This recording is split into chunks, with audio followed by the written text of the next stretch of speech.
Hi guys, welcome to another audio video elaborating John 2 of the King James Version Bible. And it reads, "And the third day there was a marriage in Cana of Galilee, and the mother of Jesus was there.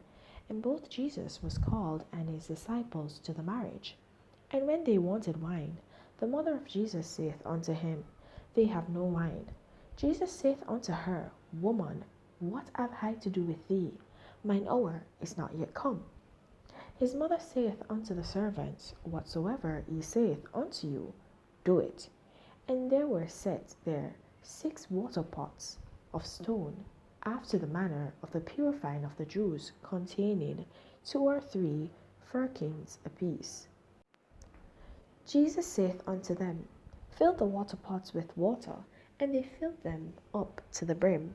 And he saith unto them, Draw out now, and bear unto the governor of the feast. And they bear it. When the ruler of the feast had tasted the water that was made wine, and knew not whence it was, but the servants which drew the water knew, the governor of the feast called the bridegroom, and saith unto him, Every man at the beginning doth set forth good wine, and when men have well drunk, then that which is worse. But thou hast kept the good wine until now. This beginning of miracles did Jesus in Cana of Galilee, and manifested forth his glory, and his disciples believed on him. After this he went down to Capernaum, he and his mother and his brethren and his disciples, and they continued there not many days.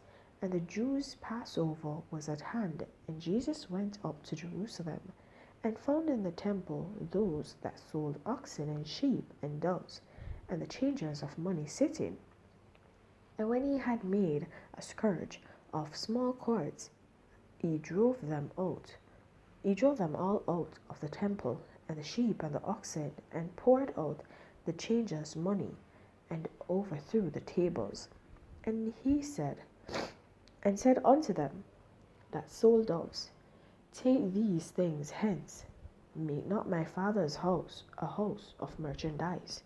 And his disciples remembered that it was written, The zeal of thine house hath heated me up.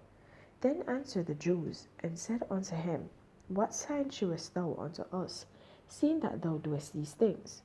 Jesus answered and said unto them, Destroy this temple, and in 3 days I will raise it up.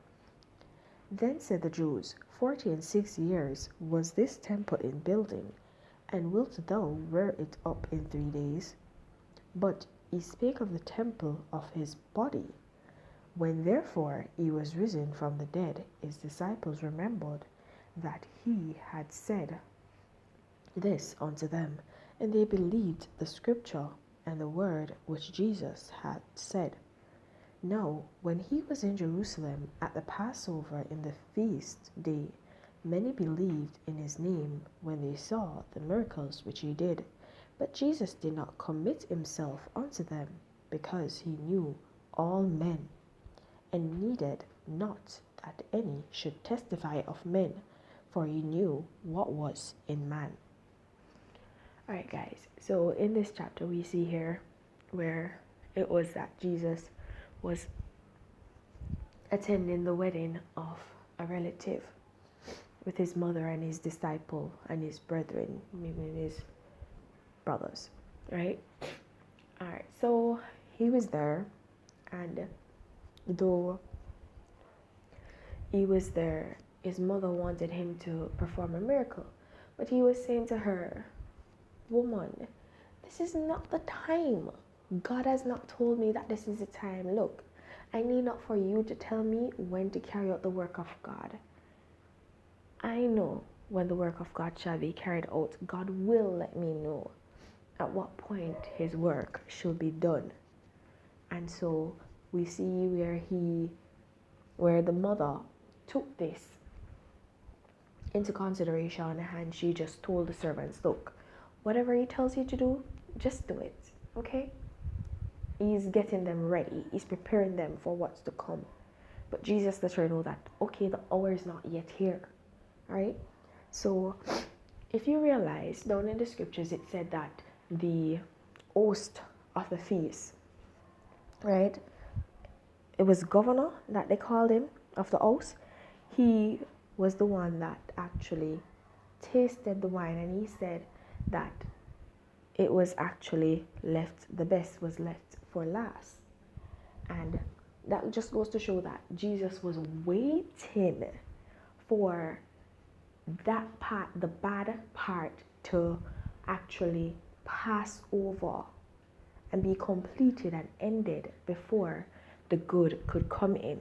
And that's what I really want to draw from this scripture here.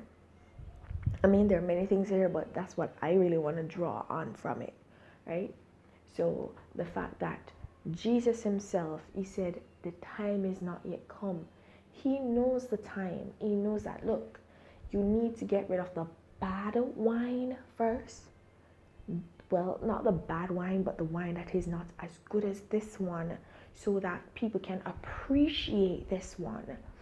And when I see this, it brings me back to John 1, where it says that John was preparing a way for Jesus. And we know that the scriptures use the allusion of wine to be actually individuals, to be followers of Christ. And not to say that John was a bad person or John was a bad preacher, but John was the first to come to the people in the presence of the people.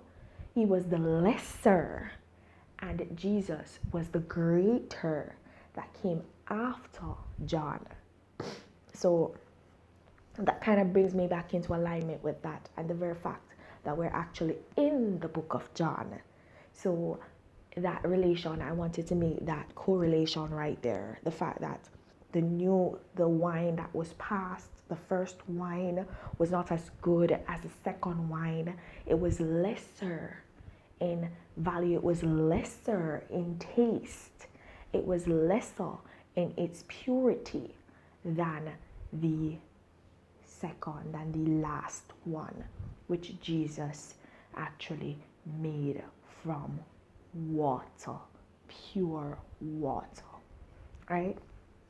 So guys, I just want y'all to just zone in on that and realize that sometimes God will allow others to actually get things before you, and God will actually give blessings to others before you. It's not because, there's not a blessing for you to get, but your blessing is greater. The quality of your blessing is greater, and so it takes a little more time, and you just have to wait. And he's just saying, wait, the hour is not yet come. Wait your turn. Your hour will come. Your time will come. It is not yet time. Just be patient and wait on the Lord. All right, so guys, I'm just gonna leave that right there, but please remember to continue to walk in your salvation. And if you've not gained it, then seek it. There's no better time to begin than the present. Have yourselves a blessed day. Bye.